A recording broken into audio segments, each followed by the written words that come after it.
On today's show, we're going to be talking about what happens when you downsize your design system team. Is it time to pack up your bags and head to Cuba, or are there strategies for getting back on track? I'm Luke Murphy, and I'm joined by my co host, Michelle Chin. We're both design advocates at zeroheight, the design system management platform, and this is Design Systems WTF. Alrighty.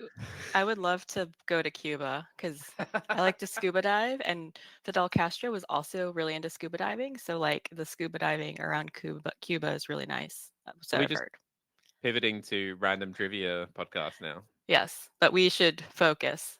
My bad. I mean, to be fair, I think any opportunity to pack your bags and head to Cuba is probably not a bad thing to do. But I suppose there probably are some things that you can do if you get deprioritized. And a deprioritization feels like a really scary thing especially when it comes to design systems or any kind of internal tooling. I feel like. Um, have you ever have you ever been the victim of deprioritization?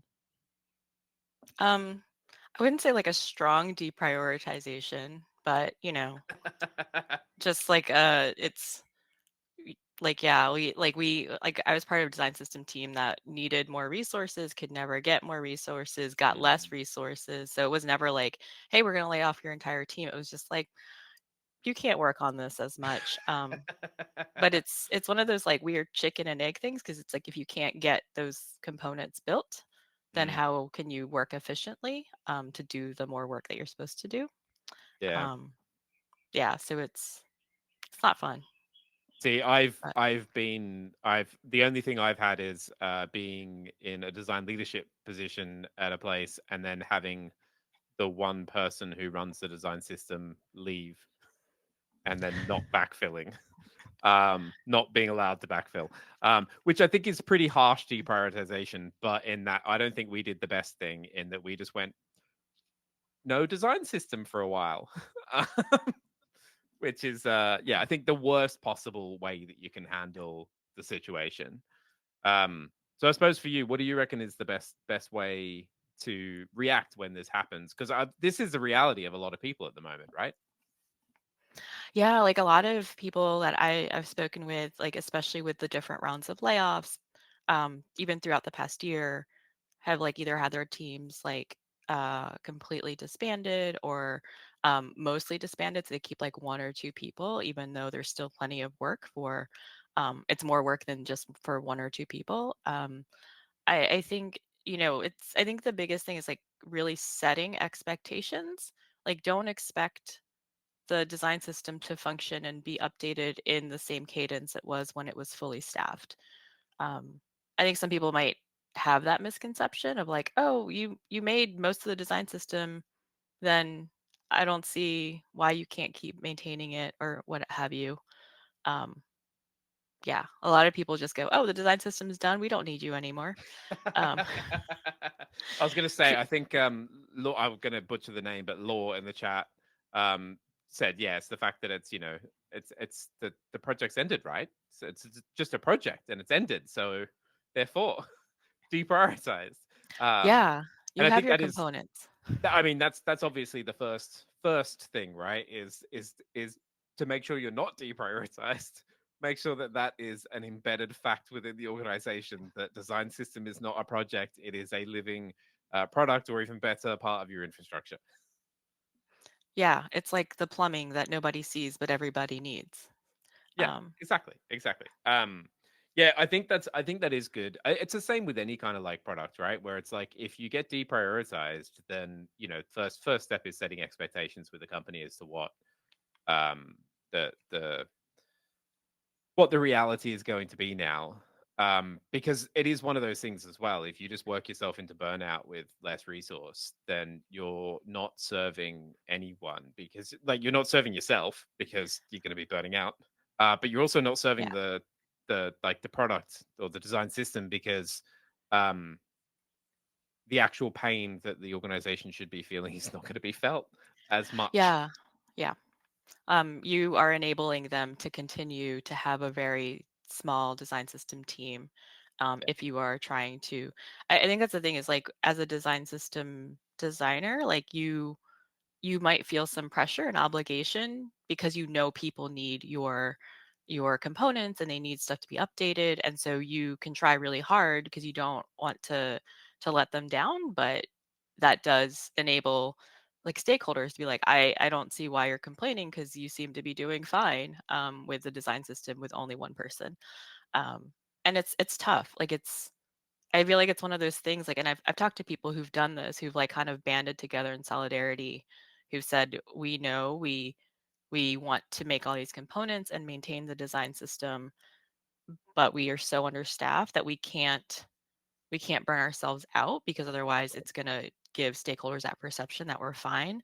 And we and that what they did was they ended up speaking to, people using the design system. So designers and engineers saying, "Hey, we're understaffed. We're not going to be able to meet your needs. We would love to, but we would love for you to kind of be an ally and say, hey, Yeah. the design system team can't do this stuff. We need more people. They need more resources because we can't do our job." So in that way, it kind of puts uh it highlights the need and puts some more pressure on the stakeholders to really realize.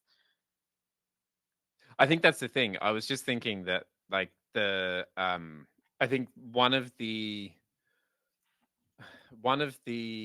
temptations when it comes to whenever like resources cut or you're like massively under resourced, one of the temptations is to like ruthlessly prioritize down to like what you see the core work as and like short-term core work. So it's like, okay, well, what are the most important components that we need to work on, or like what's the most important next thing that we need to build out. And I actually think that being under resourced and is actually a really good time to like focus on community building. I feel like I'm constantly banging the drum for community building, but I do think that it is. It's a time to gather your allies and to gather the folks who can help support you when you go to make that business case to actually get more resource. Because the more people that are sharing the pain that they feel by not having what they need from the design system, the more chance that you have, they are your users, right? It's like if you've got 50% of your if you've got like a real world product and you've got 50% of your users complaining about not having a particular feature or something, it's probably a pretty quick way to get that feature prioritized. um, and it's kind of similar with like a design system is it's like if they're complaining that they're not getting it at the speed that they need, then that pain is going to be felt more within the org. Um, but yeah, so I suppose if that does happen though, and with that in mind, um, how would you approach like managing workload effectively, especially in a way that doesn't actually make it so that you, if you're the sole person or your small team that gets burnt out.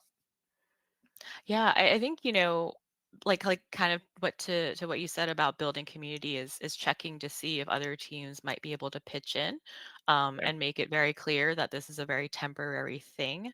Um, and just try to aim for some semblance of keeping things stable. I think in the first How We Document webinar that we hosted this year, PJ Onori from Pinterest, he said that design systems were all about stability. Like they take time to build, and you're not trying to like rush into things to get things built and then just like let go of the team. You're really trying to like make sure the design system can have that steady pulse.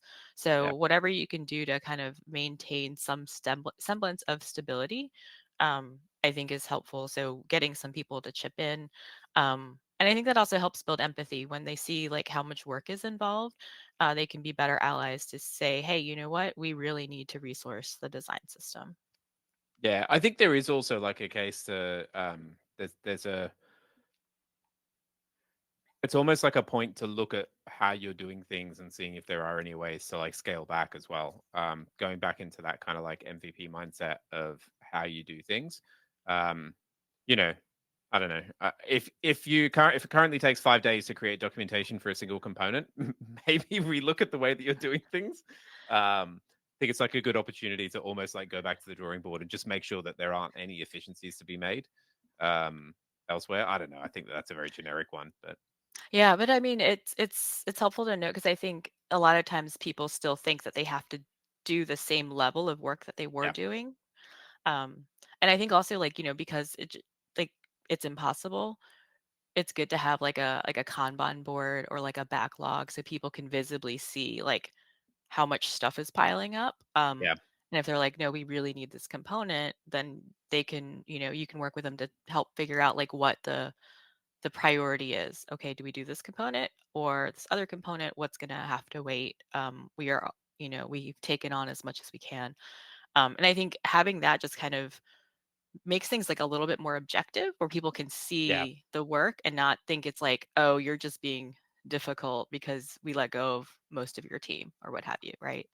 It's really funny because it's this whole like again like there could be a temptation to um make make things less visible because you don't have time to make things more visible, and you want to like focus your energies on the right work, but again it's one of those things where it's like actually making things more visible can help you make your case in the future as well, because it's like the more visible something is, again it goes back to the whole like how much pain is being felt, and also like how what the backlog of work is.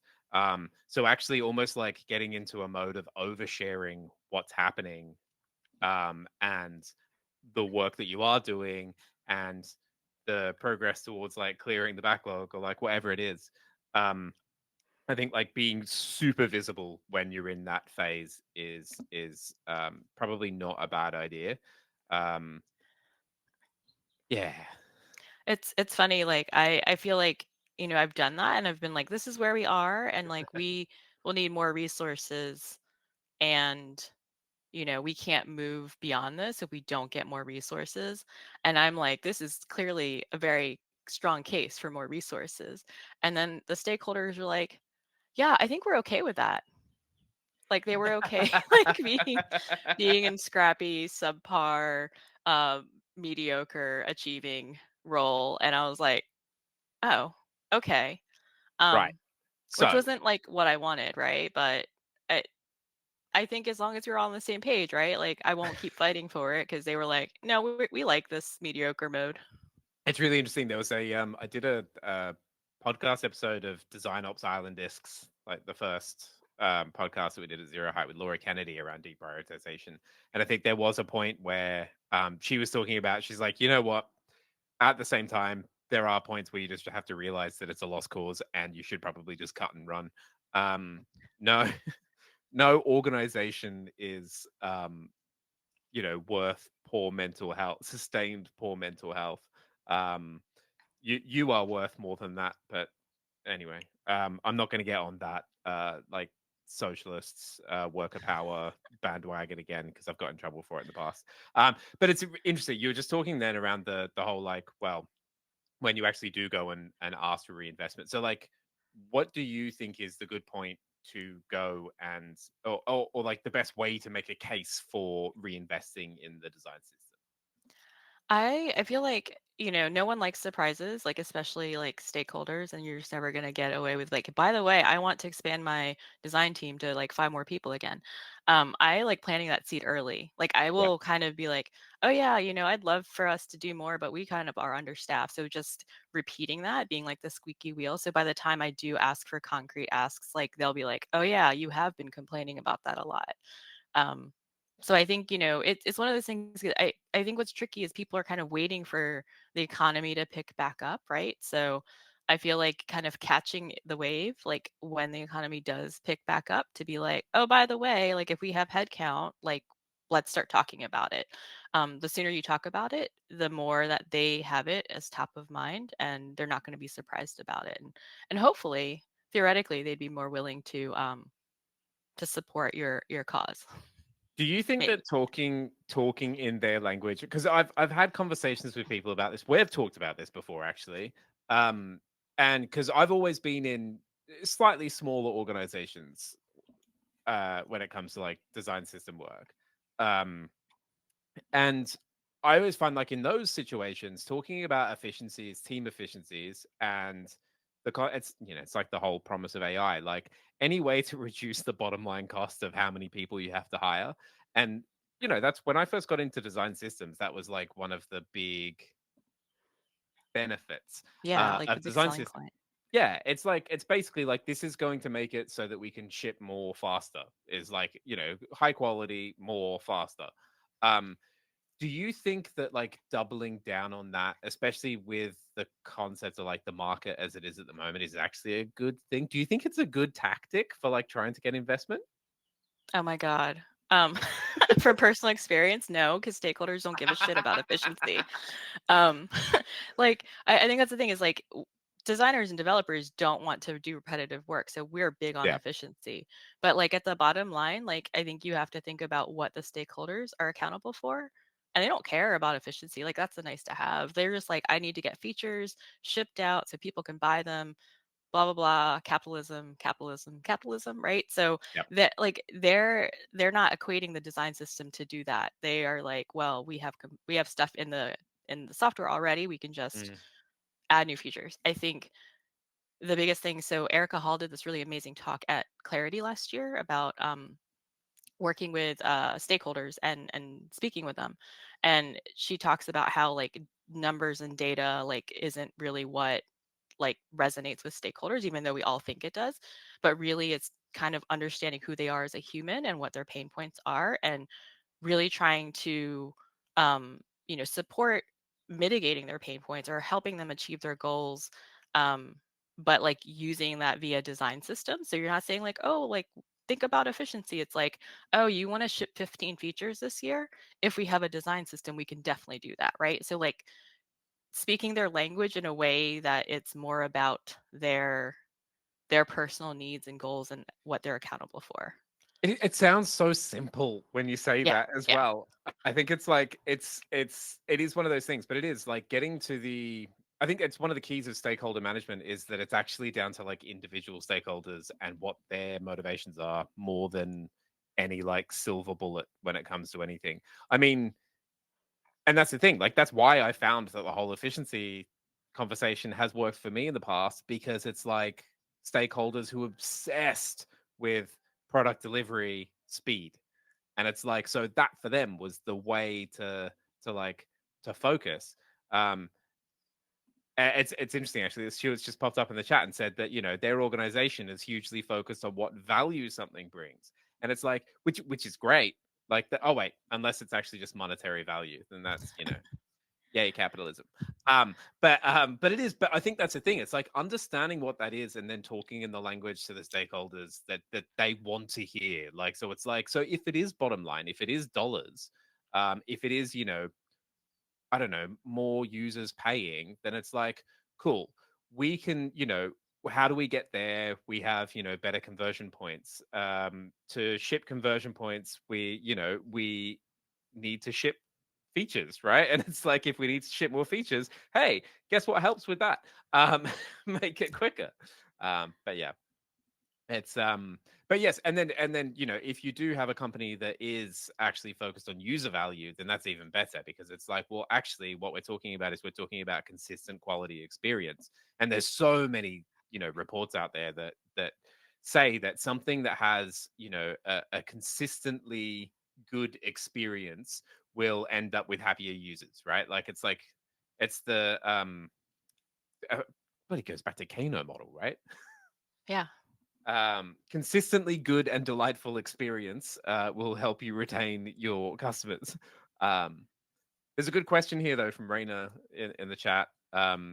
So our challenge is that we had a reorg a couple of years ago, and the design system team and creative team were separated under two different business units. Oh, the new design team leader does not want to adopt design systems. He went back to the good old PDF guidelines. Do you have any tips on how to bridge or leverage both PDF guidelines and design systems? I'm going to leave Wow. that one for you. Oh man. I would I feel like print out the PDF and just burn it.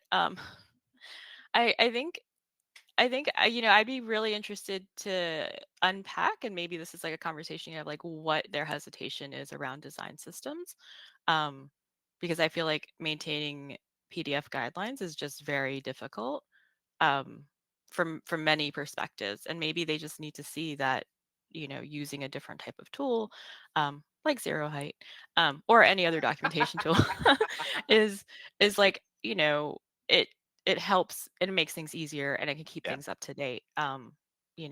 They might not see the pain points that come along with PDF guidelines. Some people like PDFs. Sometimes I like PDFs. Sometimes I'll still print stuff out. But, getting to like what their understanding is, and helping them see, I think is important. I don't know. Um, Do you have any thoughts? well, I was going to say, interesting anecdote that is not useful in any way. That that we actually have, if you're on the enterprise plan on Zero Height, there is an option at the top to export as a PDF your style guide, which was actually to solve this exact problem of we had some customers who had stakeholders that they were like they won't look at the website, they just want a PDF, and so we went, hey, we can just spit the web page out as a PDF for you, and then you can send that on to them. Um, and it was one of those things that I think it took like a couple of hours to implement and go, there you go, here's a little button for you, and it solved this customer's pain massively because the product team wanted a good documentation site that they could use, but this one stakeholder who was like one of the decision makers just desperately wanted the PDFs, and so it was like it was it was a nice little nice little easy way to do it to show that sometimes just satisfying those needs um, of that one person just to make them shut the hell up is not a bad bad idea. Yeah, it But might be quicker than asking like what their concerns are about a design system and explaining the pain points. yeah, exactly. Well, and so I think that's the thing is I think that it's like it goes back to what we were saying before, like digging into motivation and what the reasons are behind that. So whether it might just be that they're really old school, but it might also be that, one of the advantages of like if we think of like brand books, people use them as like a almost like a calling card because they're beautifully designed and they're really well put together and they look nice and they, represent the brand as a whole. Um and I know that there are some old school design people, usually old white guys, who really like those. And like, but the reason behind that is more around the like quality and the like consistency, like all of that kind of stuff. So, in that case, and because they want to use it to like showcase how great the design is, especially when it comes to like new starters and even maybe even like potential hires if you've got it publicly available. Um, and so I know that this is something that like Wise actually, so they wanted a usable site for their design system, but they actually one of the primary use cases for the Wise design system site, I believe it's wise.design, um, was as a hiring tool. It was to show how great they were as a design organization. And so they chose to really prioritize like it is it's gorgeous and it's like it's pixel perfect. It's probably slightly in my mind, it's slightly too designed. Um because it is a little bit like style over function. I think they've made it a lot better since they did the rebrand. But it's one of those things where it's like that was their purpose and that was how they were going to get more resource and how they were going to get more buy-in from the stakeholder. So they just sort of changed the way that they did things to make that happen. Or something like the if we want to use a good zero height example, Brainly, Pencil on Brainly, their design system. Like the amount of like beautiful animations that they have in there and like it's just they've kind of just gone ham on stuff that most users won't see, but it kind of brings that delight in there. And they were like, because it's so core to their brand to have that delight, they really sort of focused on making sure that they could, have all of these gorgeous like motion graphics throughout the design system side. Yeah, both of those examples are really, really amazing. And I like that because I like it as a recruiting tool too, because Mm. what designer wouldn't want to work for a company that has their shit together, right? Like, I Exactly, mean, if exactly. you're like if you got cut from your team and you can't go to Cuba, like why not work for a company that has a decent design system, right? So, But yeah, but then again, it might just be printing off the PDFs, setting them on fire, and shipping off to Cuba. Um, I think that's all the time we have for today. If you've got any questions that you want to fire across to us, if you have any suggestions for future episodes, then please send them through to us. You can do that via the Zero Slack community, which you can reach at zeroheight.com/Slack. You can get in touch with us on X. I still hate saying that, at Zero Yeah. Height. We're also, you can also just drop us a good old fashioned email at community@zeroheight.com. We'll be back in 2 weeks' time. Until then, see you then.